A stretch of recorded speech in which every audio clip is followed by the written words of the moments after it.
Just north of the Florida Keys, one driver will lock up the nationwide championship today. Thousands of miles have already been raced, and two drivers have broken away. For them, it's time to pick up the pace as this heart-pounding endurance race is about to hit its final stretch. Clear, all clear. Dig, dig, dig. The NASCAR Nationwide Series season isn't a sprint. It's a marathon or an obstacle course. No, it's all three, all at once, at nearly 200 miles per hour. Unbelievable. All kinds of cars crashing behind them. Who gets to the checkered flag? February's full field became summer's solid six. One hell of a show, bud. Bring it home. And then fall's chosen few. Now, after 9 months, that few is down to 2. To watch today is to grab a glimpse into NASCAR's crystal ball. Perhaps a sneak preview of the future Sprint Cup Championship celebration. Man, you guys are awesome. That's what I'm talking. But that's the far beyond. Today is about the here and now. Give middle, give middle, give middle. The day this year-long race finally ends. There you go, bud. Texas got you. When a survivor will emerge to be crowned champion. South Florida, beautiful day here. There's a shot from Miami Beach. It's a vacationer's paradise filled with hot spots. That includes the ultra-fast mile-and-a-half Homestead Miami Speedway, which isn't too far from South Beach. That's the site of today's NASCAR Nationwide Series season finale, and there are many reasons to come to this area. Fishing, swimming, scuba, they all come to mind. But today, the attraction is speed and excitement. The stakes are high, the championship is up for grabs, and two drivers are fighting for it. 23-year-old Austin Dillon is trying to become just the third driver to win both Truck and Nationwide Series titles. He's in control of the championship lead, however, finds himself clinging to a very slim advantage. Applying the pressure is Sam Hornish Jr., who is looking to add a NASCAR title to his 3 IndyCar championships. Hornish lost a little bit of ground last week, but hasn't finished worse than 5th in any of the last 3 races. So with 32 races in the books and just 1 to go, here's how things stand. Dillon and Hornish have separated themselves from the field and are the only 2 still mathematically alive for the championship. The separation between them, just 8 points. What a beautiful setting it is here in Homestead, just on the backside of that pit road. That's where you'll find the Quicken Loans ESPN Pit Studio. We'll have a terrific vantage point as we watch the races off pit road this afternoon. Hello, everyone, and welcome to NASCAR Countdown. Mike Massaro here, filling in for Nicole Briscoe, who continues to be on maternity leave. I'm honored to be sitting beside Hall of Famer Rusty Wallace, race-winning car owner Brad Doherty, and 3-time championship crew chief Ray Evernham. And guys, 300 miles. That's all that's left in the 2013 season, and the stakes could not be higher for Austin Dillon and Sam Hornish Jr. They are, and I am excited to watch this race today. Not only is it a beautiful day, but I am a fan of what NASCAR did by making the drivers choose which series they wanted to get points in, because that kind of stops the Cup guys from coming over and winning the championship. Today, the championship's going to be decided between 2 guys that supported and raced in the Nationwide Series all year long. I'm excited about it, Mike. I think I like so much about this championship run, guys, is that these 2 they don't have any strategy. They both have to run wide open, run as hard as they possibly can because they're so close in the points. This thing, in my opinion, is going to be coming right down to who makes a mistake, and I hope neither one of them does. Yeah, outside of the Cup guys who do come over and race a little bit, and obviously Kyle Busch, who won just about every race this year. You know, these 2, Sam and Austin, they've been the class of the field, and they've been so close and raced so hard all season long. Sam relinquishing the lead just a few races ago, so it's been ultra tight, and I think it's going to come down to the last lap today. Yeah, it might very well be, and Sam Hornish is right there ready to capitalize if Austin Dillon does falter. Austin Dillon, however, well, he is in charge of the championship lead. Sam Hornish Jr. trying to close that gap. Dillon, as we may or may not know, part of a very rich family tradition, and as Marty Smith explains, he's happy to carry that on. When Austin Dillon won the 2011 Camping World Truck Series Championship, he took a notable step towards legitimizing his own passion. There's a very proud grandfather, Richard Childress. Raised in the long shadow of greatness, beside the man who instilled that passion. And this young man has a lot of weight on his shoulders, driving for his grandfather, Richard Childress. He's not just an employee, though. He's the grandson.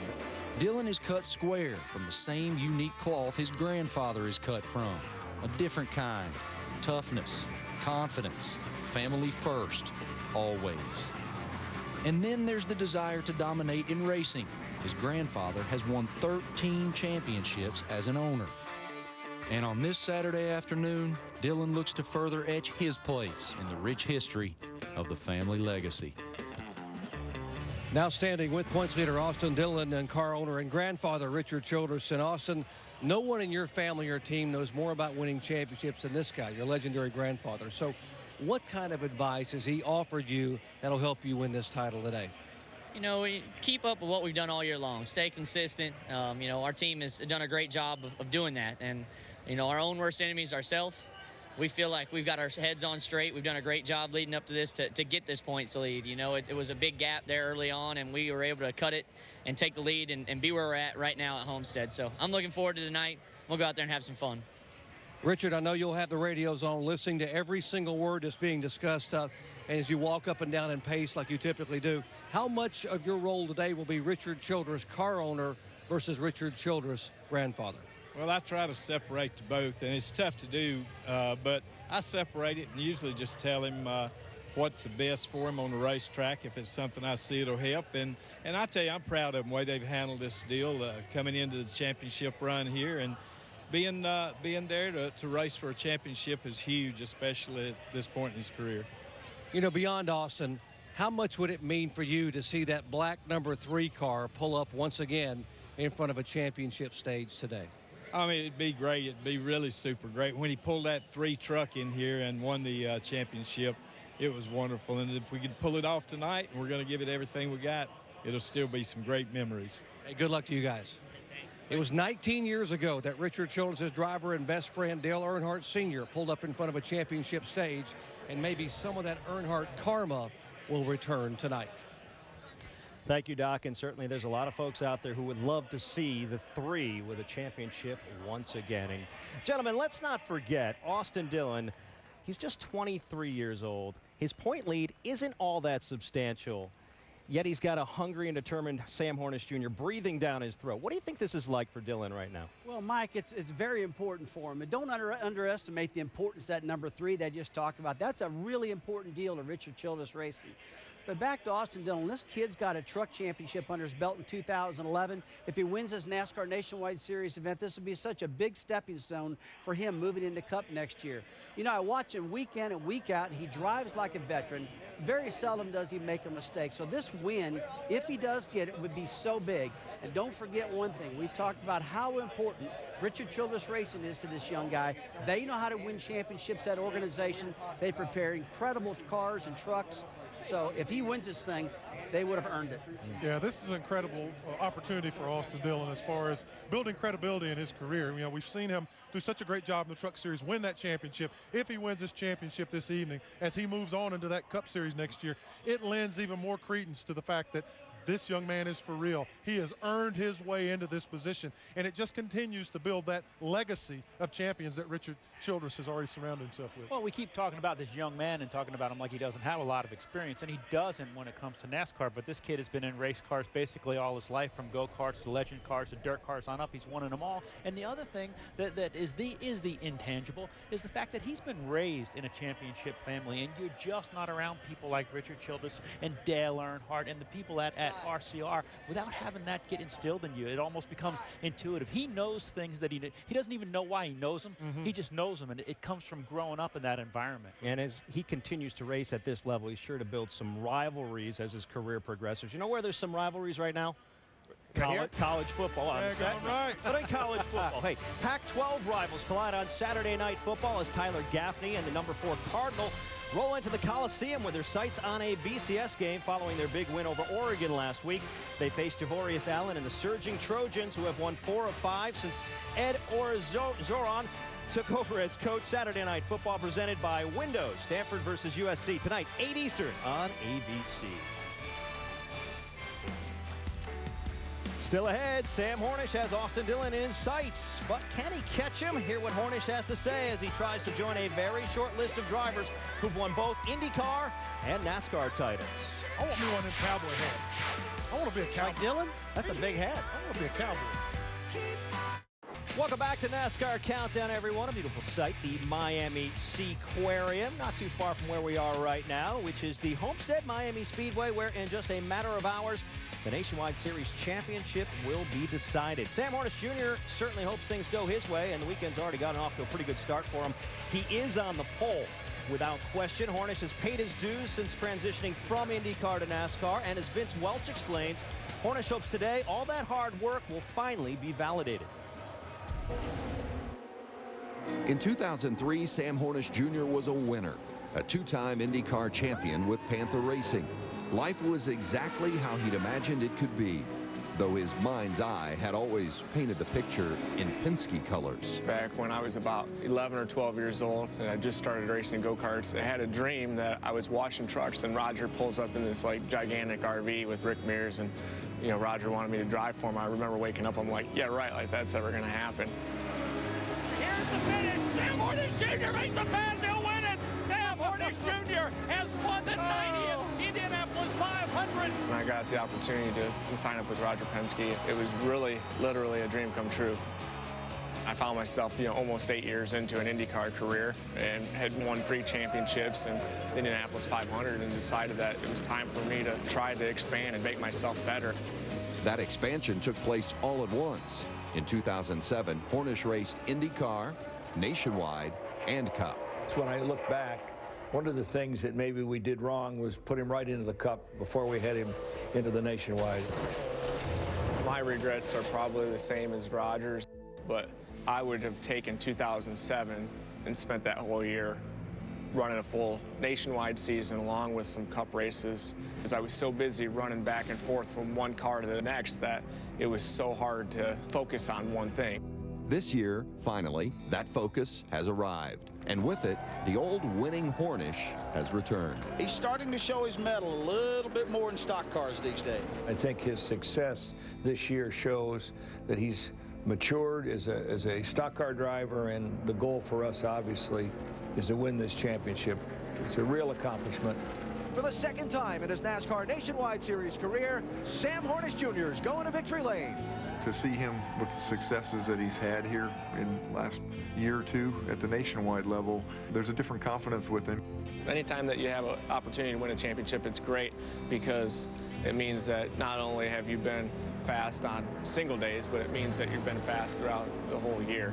Sam really hasn't looked back. He's had different opportunities to come drive the Indy 500 or drive Indy cars, and a lot of people might have done that, but he stuck to his guns, and I think there's a lot of people that respect that.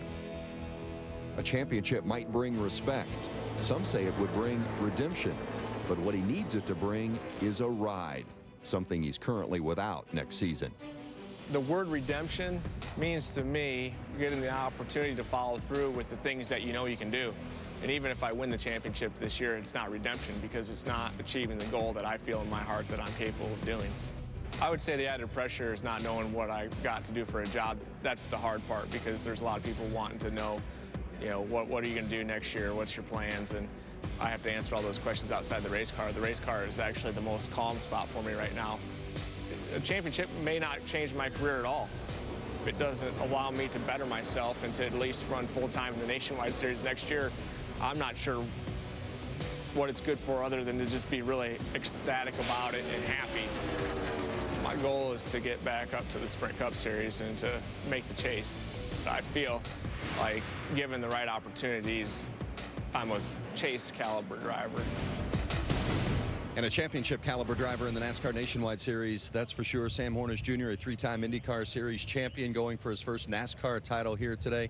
Sam, 2 parts of the race here. What do you do in the first half of the race to make sure that you're in position to win the championship in the second half? Well, obviously, if we lead a lap and lead the most laps, it makes our job a little bit easier, but we got to do what's within our comfort zone. The big thing that we need to remember is that the person that we affect most right now is the 12, and that's who we need to worry about. We can only, control what we do out there. So just, go to kind of do what's calm, what's within our realm of reach, and be smart about how we run that race. Sam Hornish Jr., he'll start from the pole today, seeking the championship. Mike? Thank you, Vince. And just to give you some perspective, how determined Sam Hornish is to make this NASCAR venture work. It was reported recently that the folks from Ganassi Racing had inquired about his interest in perhaps taking over the seat that's been vacated by Dario Franchitti, and Sam essentially turned it down. So that gives you an idea where his mind is. That said, with the championship at stake today, where do you think his head is? I think his head is right where it needs to be, Mike. He wants to win this NASCAR Nationwide Series championship so bad. Look, it's old news at how fast the guy is. He's incredibly fast. These mile-and-a-half racetracks. He's got the car. He's got the talent. He has matured to get the job done.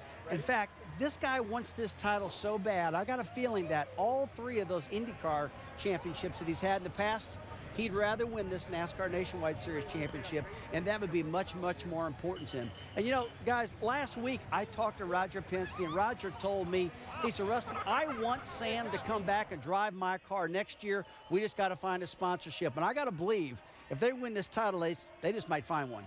Yeah, we have chronicled Sam's rise and falls over the last several seasons, and we've seen the great perseverance that he has. So we all have a lot of respect for him because of that.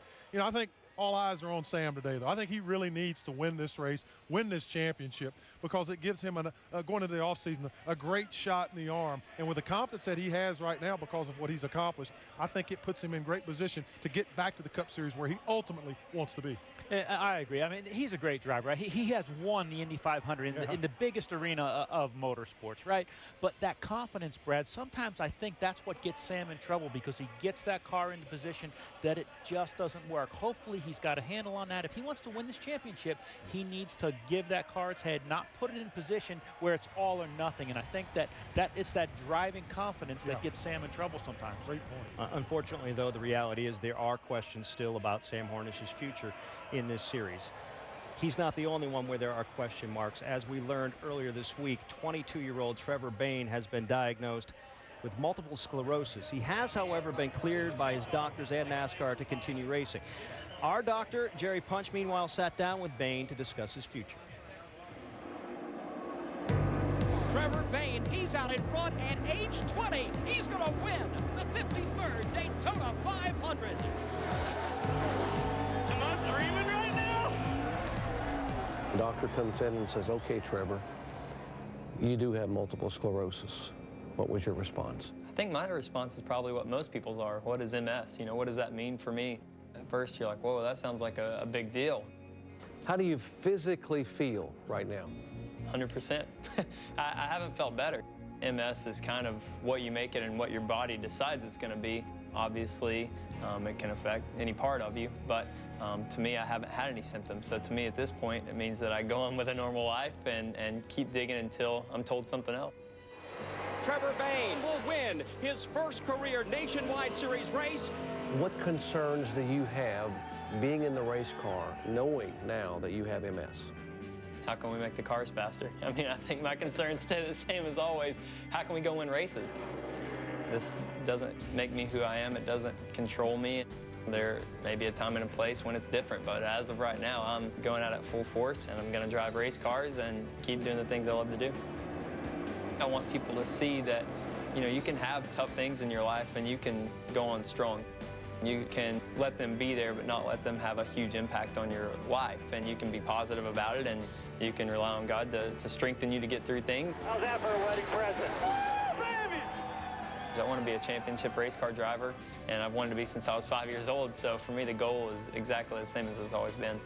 I'm not going to let this control me or have me in a chokehold saying every day, you know, you got to be scared that something might go wrong. You can't live life that way, and I kind of refuse to. And to give us some more perspective on this story, Dr. Jerry Punch joins us. And Doc, a lot of folks out there very concerned about Trevor, but maybe in the dark as to what the disease is. What exactly is MS? Well, Mike, multiple sclerosis is a chronic, debilitating disease that attacks the brain, the spinal cord, and the nervous system. And basically, the body attacks the covering of the nerves and allows that to be eroded in the nerves short circuit. That's what produces the weakness and eventually the paralysis. So the long-term prognosis is not good. Now, Trevor Bayne doesn't know if he will drive 1 year, 12 years, or 20 years. But here's what he does know. He says, I know I'm 100% tonight, and I'm going to climb in this car and win the race. And as for tomorrow, he says, my faith will take care of tomorrow and the hundreds of tomorrows that will come as I battle this illness. Amazing courage and resolve from this 22-year-old. Yeah, I would agree, Doc, and I think there's a lot of folks out there, us included, who are pulling for this young man to come through this okay, at least in the short term. It's certainly one of the more likable race car drivers, certainly one of the more popular, and without question, one of the best human beings you'll ever meet inside the world of NASCAR. Don't go away, folks. Still ahead, Austin Dillon and Sam Hornish Jr. What lies ahead for them today? When we return to the Quicken Loans ESPN pit studio, we'll discuss what lies ahead for them.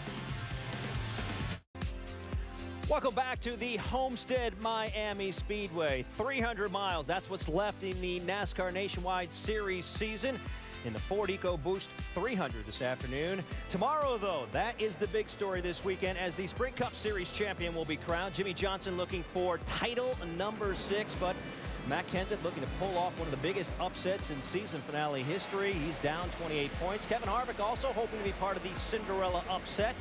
He's third in the standings coming into the afternoon. Be sure to tune in. A 2-hour countdown will get you ready for the race beginning at 1 Eastern on ESPN. Welcome back into our Quicken Loans ESPN pit studio. And certainly a lot going on today. Every detail is important when it comes down to winning the championship here. What are your final thoughts? I tell you what, I'm looking at the problem areas. Turn 3 and 4, right up against the wall, guys. That's the fast groove. If you hit the wall, they'll take you out of the race, and it happens. Sam Hornish is really aggressive. I'm going to watch him throughout the day, make sure he doesn't make mistakes that cost him a championship. I think it may be settled on pit road. I'm going to watch where the direction's coming from on the top of those pit boxes today. Well, that concludes Countdown, but we're not done yet. No, sir. 300 miles of racing lie ahead. When we return, we'll get you closer to green flag action here